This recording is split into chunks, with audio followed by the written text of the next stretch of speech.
Hello, everyone. Welcome back to the Very Cold Lasagna podcast. I'm your host, Dylan Lasagna, and this is episode number 311 of this icy yet spicy podcast for all your filthy casual takes on the world of sports.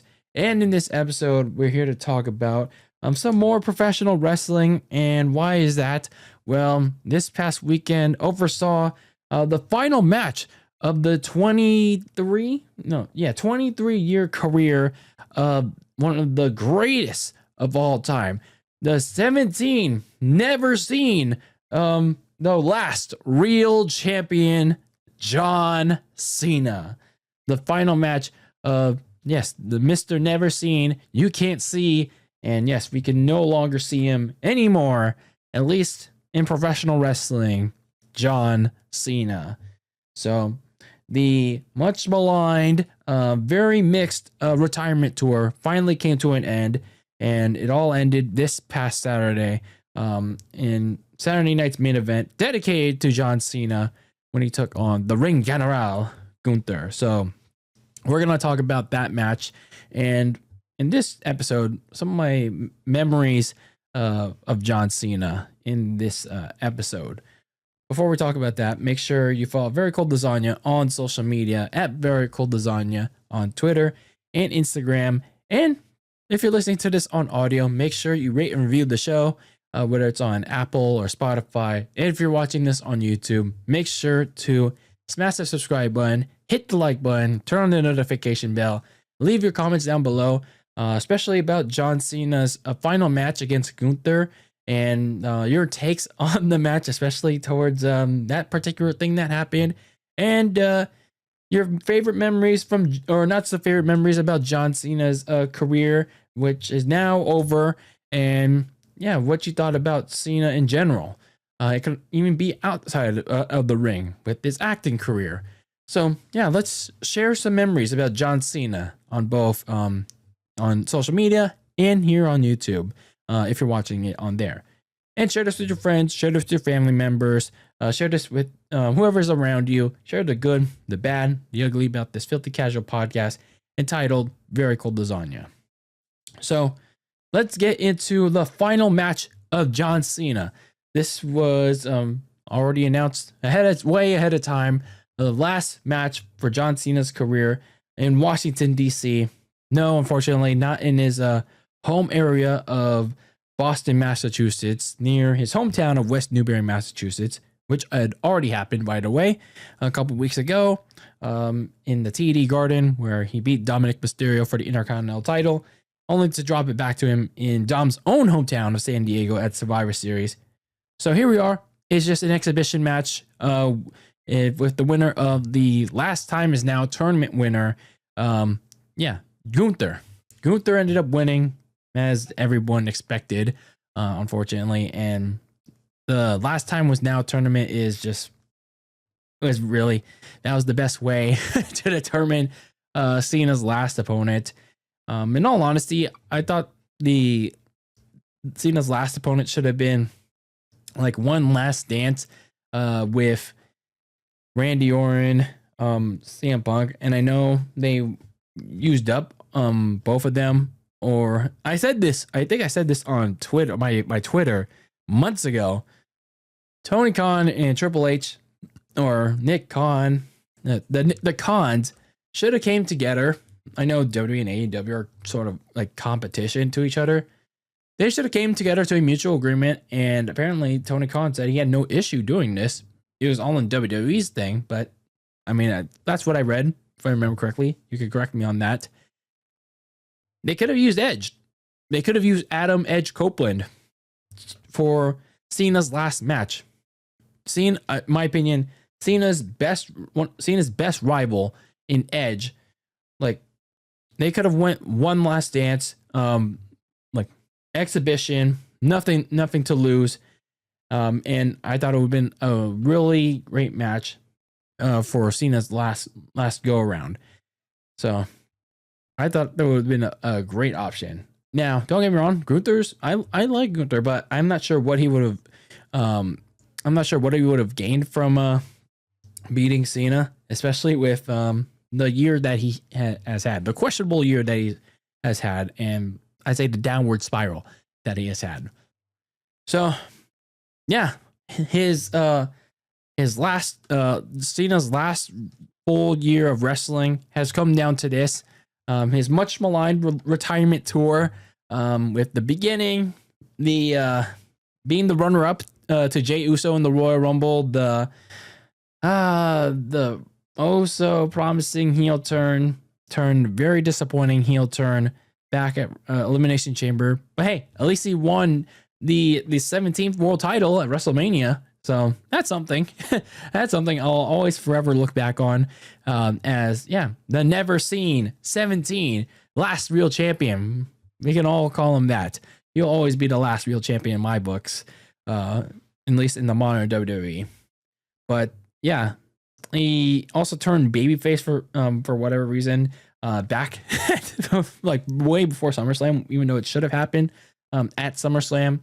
And then he went on to do much better things, to a degree, for the rest of the retirement tour. I say, with matches against Logan Paul, AJ Styles, and then the 2 matches with Dominic Mysterio, which honestly should have happened earlier with the retirement tour. I say the heel turn was wasted potential. And then here we are, the matchup with Gunther. The matchup with Gunther, the winner of the last time is now tournament, on this Saturday night's main event, dedicated to Cena. Honestly, I didn't really care for the rest of the matches, and I know Cena was trying to showcase the future, but I just don't care. This was all about Cena's last match, and here we were. Now, enough of my rambling ass. Let's give you my opinion on this matchup. I thought this was a fun match. I actually liked everything about this match. What it was doing.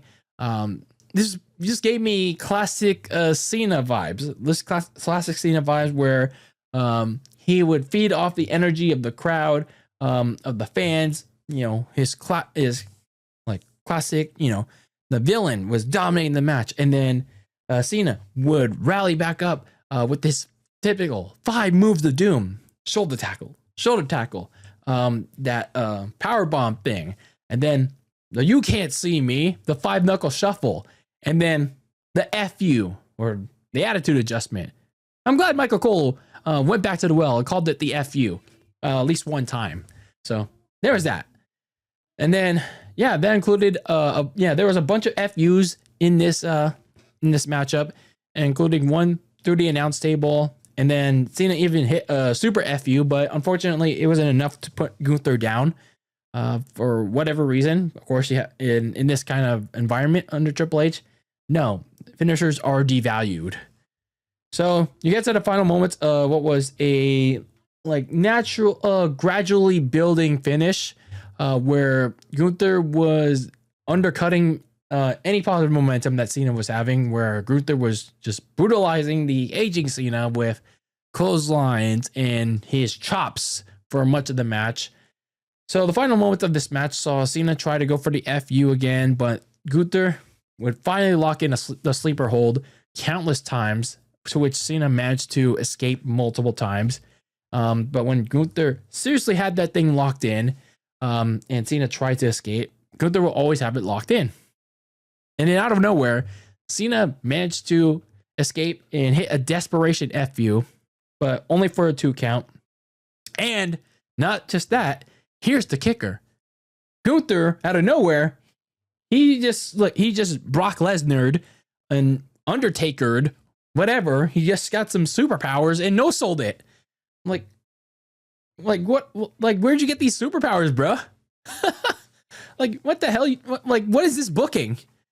So he managed to lock the sleeper back in, and Cena tried to escape it, but Gunther elbowed him multiple times after Cena, raised his signature taunt up, and he tried to escape it. And then Gunther permanently locked it back in. And seconds later, after, Cena had always had his mantra of "you never give up," he gave up. And he tapped out. Gunther did what he promised he was going to do, and that was make John Cena give up.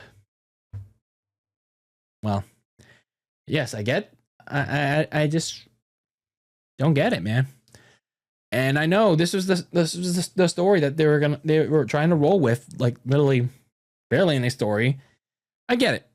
I kind of get it. But at the same time, the fan in me, the casual fan in me, this hurts. This really hurts. And this was how, like this, like looking at it, watching it. This was how you killed a fun final match.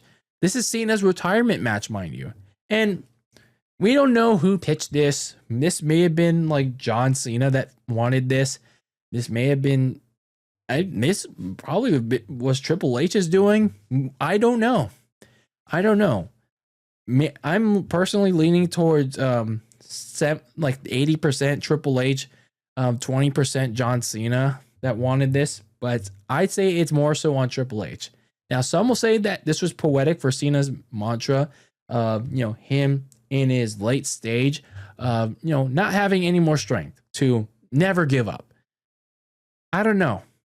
His whole character was on that mantra. Even with his failures, he was built on overcoming those failures. He had failures, but he eventually overcame them. And even in his late stages of his career, he should have prevailed.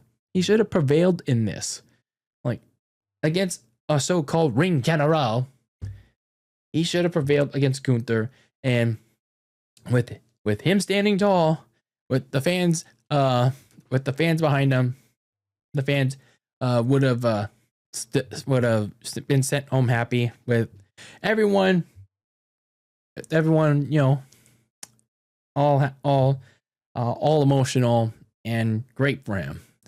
It was like it would have been a much grander standoff for Cena. Now, on the opposite end of the spectrum, I honestly wouldn't have had a prop. I mean, I wanted Cena to win. My bigger preference was Cena winning. Like I said on Twitter, on socials, my shadow banned Twitter. I wouldn't have had I wanted Cena to win. Like he better have had won this match. But the other side of me also said, like, I wouldn't have had a problem with Gunther winning because, again, I personally didn't mind Gunther. I thought he cuts very solid promos. So some people do find him boring, and I don't. That's everybody's preference. Everyone has their preferences. Like I wouldn't have minded him winning. But the problem is again how he won. It goes against everything with John Cena's character. The whole never give up thing that he's had for 20 plus years. He gave up. The man tapped out. It pretty much goes against everything that John Cena stands for. And you saw how like dead silent, how it completely wiped away the energy from the fans in Capital One Arena. And you saw how angry, you saw how sad, you saw how disappointed people were in Gunther winning. And some say we'll call it heel heat, but I don't think that was. I mean, time will tell, maybe, but on that Saturday night, I don't think so. And given the fact that when you have the IWC, the Internet Wrestling Community, and the Washington DC fans in attendance, that some of them flew all the way from overseas, from Canada, wherever they were, internationally, that flew to Washington DC just to witness this final match of John Cena's career, and they say you fucked up to Triple H and booing him relentlessly during John Cena's last moments in the ring and outside in the post show, that speaks volumes to how Triple H badly booked this. How it just also just shows you how much of an egomaniac and a narcissist Triple H has on certain people. Especially with the cameras catching Triple H laughing and probably laughing at John Cena on I masterminded this ultimate humiliation on John Cena and I got my payback on WrestleMania 22. Yeah. Oh man, that hurts every time I do that. But I'll give a little bit of props for Triple H on this one though. And it's very small though. At least he and his production crew did one thing right. They did one thing right on Saturday night. And that was one last video package. And it was a really good one of John Cena's career before John Cena walked off in the sunset one last time. I'll give them a props to that. That was the only good thing they did for John Cena that night. I mean, other than the match itself, up until the ending, that was good stuff. I mean, that was the only good thing. The ending, though, that was shit. That was absolute shit. So I'll stand by that fact that the ending was shit. I'll stand by the fact that Cena should have won. Even though maybe that's what he wanted. But I say 80% that this was Triple H's doing. And even though that it may be time and true tradition in pro wrestling, that it's for the soon to be retiring guy to go out on their back. That shouldn't always be the case, especially given, I don't want to use the sports thing, the real sports thing as an example, because you never know what's going to happen. Like retiring guys. Hell, look at Peyton Manning almost 10 years ago. He was aging like hella bad. But he went out with a bang. And on the contrary though, you look at Tom Brady, he got his ass whooped on the way out by the Cowboys. So yeah, it's not always the case. But with pro wrestling, I felt like John Cena should have been one of those cases of, having gone out on top, having retired with a win, because, I'll say this first, given the fact that everything that transpired with, like I said, a mostly flopped retirement tour, and given the fact that he also just was coming off a loss at Survivor Series almost 3 weeks ago, and in the way that people were bitching about how he lost that to the lame Judgment Day, and what the remnants of that, and the people that were complaining about him getting cucked by Roxanne, Raquel, and Liv Morgan. The way that he lost that too, they were like, he couldn't have afforded to lose this match. He should have gone out on top. Yeah, a retirement tour that clearly had no advanced planning by Triple H and his creative team. But in the grander scheme of things, John Cena should have been one of those cases of, again, having him go out on top, because love him or hate him, because that's been the story of John Cena his whole WWE career. He has done a lot to help professional wrestling in a time where WWE and Vince McMahon was trying to find the next big megastar, since The Rock and Stone Cold have left the WWE. And in general, the Attitude Era ended, and they were transitioning in the phase. They were still in this transition phase of the Ruthless Aggression Era, and they have yet to find its next big megastar. They had Brock Lesnar, but he left too in his prime. So they didn't really have anybody at the time. But once they got John Cena, as well as Batista, but Cena was the main guy, they had something. And yes, you could say all you want about how some people, and especially the wrestlers that worked with him, could say a lot about how John Cena did this to help himself.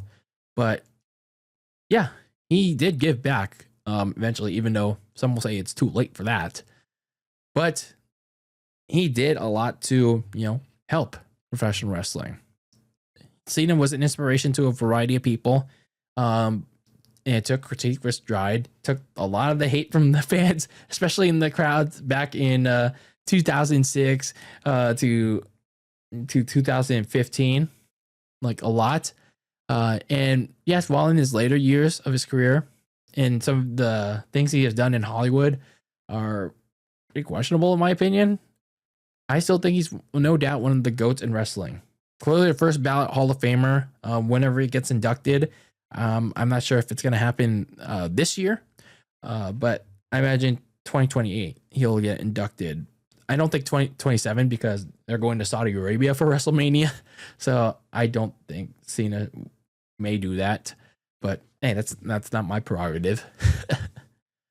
But yeah, yes, I think John Cena.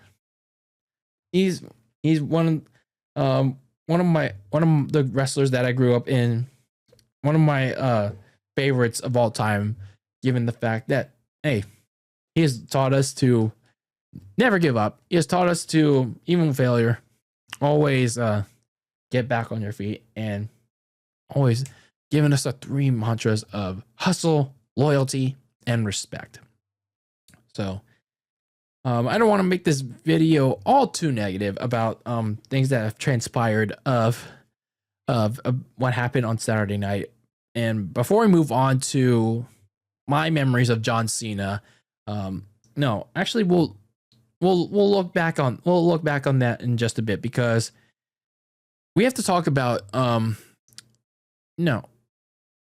Actually, let's do that now, because I want to switch that to later as talk about what's next for WWE later. I was gonna do that first, but then I'd rather close that the show with that later. So my memories of John Cena, with John Cena, it's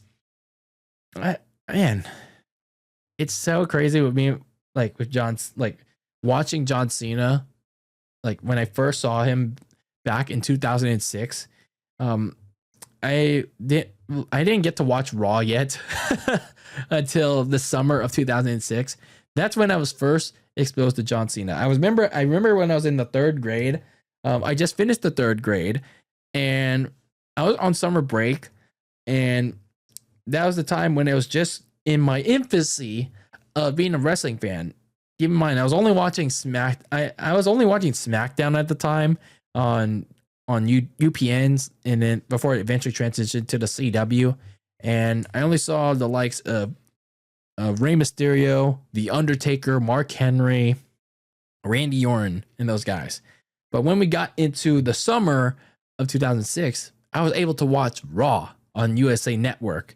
And aside from the DX and the McMahon feud, which was fun, I finally got a chance to see John Cena, and man, he was really good back then. I know a lot of people hated John Cena, but I like this guy. I really liked him. And sure, he was in the very late stages of his Thuganomics theme, but his feud with Edge in the summer of 2006 was good stuff, especially even though that feud was like picked back up. His feud with Edge was good, where Edge was doing everything he can to keep the WWE title away from Cena until eventually that TLC match, which I was clicking away. I was clicking away on the WWE.com website to see, who's gonna win this TLC match, and it ended up being John Cena. And then I found out, like, up to this point, that Cena wanted to put Edge over, but no, that didn't happen.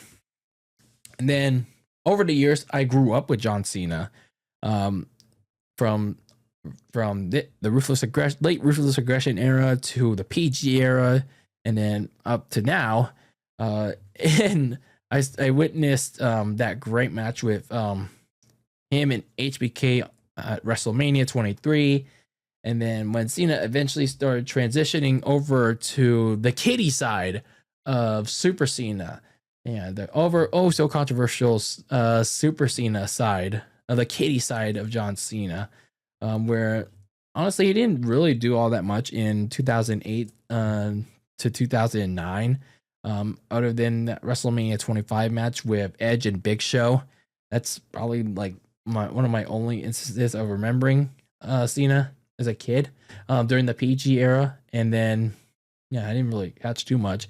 But 2010 to 2015 is where I started picking things up with John Cena, with his feud, so controversial feud, the Nexus.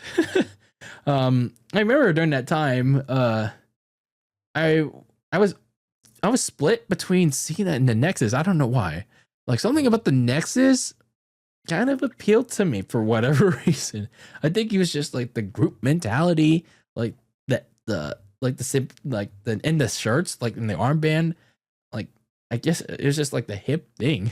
So I was like, man, I don't know why. I was in junior high school. I was like, oh, like I should get like the N, like for Nexus, and people would ask me like, what's the N for? But yeah, I remember like that being that middle school kid. I mean, I guess I won't be afraid. I'll be stupid enough to say this on the mic. Yeah, I'd be that one like middle school, junior high school kid, that would wear the colorful John Cena shirts, whenever they were available. I remember like during the early 2010s, they had him on Hot Topic, and yeah, that was when I couldn't get him at WWE Shop yet. Yeah, Hot Topic was where it was at. They would have some WWE shirts that were pretty popular at the time, and John Cena's happened to be one of them. So yeah, they were my go-to. And then you had the Summer of Punk. That's where one of Cena's best works happened to be. And then obviously you had the once in a lifetime feud, and it ended up being twice in a lifetime with The Rock. That was another great feud for Cena. And then the Shield stuff, the AJ Lee stuff, where Cena was just smooching all over AJ. And then the Bray Wyatt feud, which in my opinion Bray Wyatt should have gone over Cena. And then probably one of my favorite memories of Cena was obviously watching him live in person at WrestleMania 31 when he took on Rusev, where Cena won the United States Championship. Yeah, I mean, some people say Rusev should have won that, but I didn't mind Cena winning that, because, great moment to see Cena win a title in person, even though the Rusev tank was cool. But 2015 ended up being the last, one of the last full-time years for Cena. But hey, at least I got to witness at least one appearance from Cena live in the flesh. So yeah, that's pretty much my memories of John Cena. Like, the feud with his feuds with Edge were one of if not his best feuds. Like those two really had a great thing going. Especially that promo prior to Backlash, where like Cena just didn't really say anything much, and Edge was like, "I hate you," and that really, like, I hate you with everything you stood for. That stupid hat, the stupid wristbands, the stupid T-shirt. That promo to promote their Last Man Standing match at 2009 Backlash. I really loved that promo by Edge to ignite that, to promote that match for Backlash. And then obviously, yeah, the Summer of Punk, where again, I think I was a very 50-50 on Punk and Cena at the time. I don't know why. But anyway, yeah, the Summer of Punk, the Rock and Cena feud, and then yeah, the WrestleMania 31 match with Cena and Rusev. Just witnessing that live. Oh, and then who could forget Cena versus Austin Theory? Like, where Cena didn't really only showed up once and buried Austin Theory.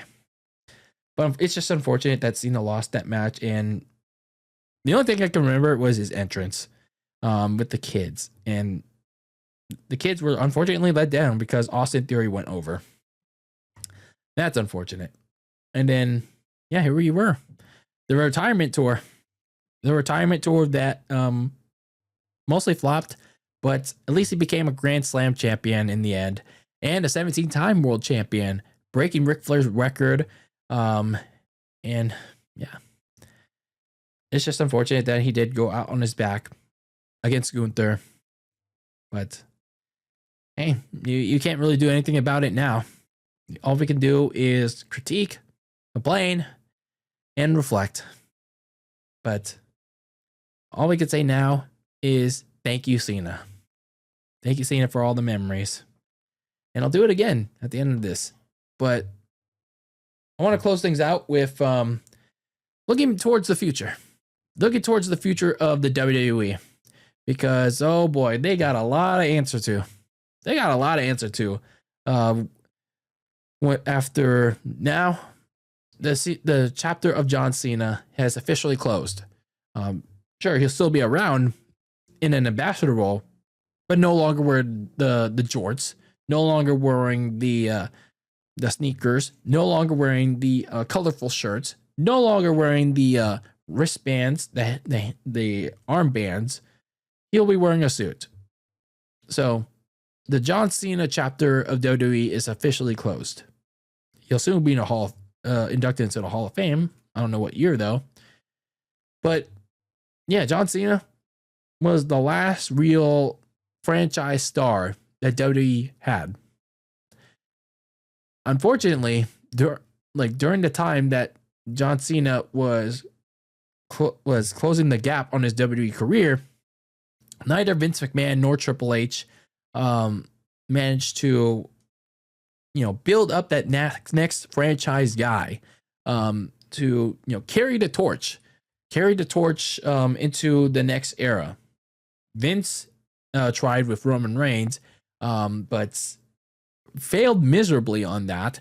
And once Roman Reigns became the tribal chief during the pandemic era, yes, it was great. I loved tribal chief Roman Reigns. It just came, honestly, when you look at back on it, too late, in my opinion. And where are we at with Roman Reigns right now?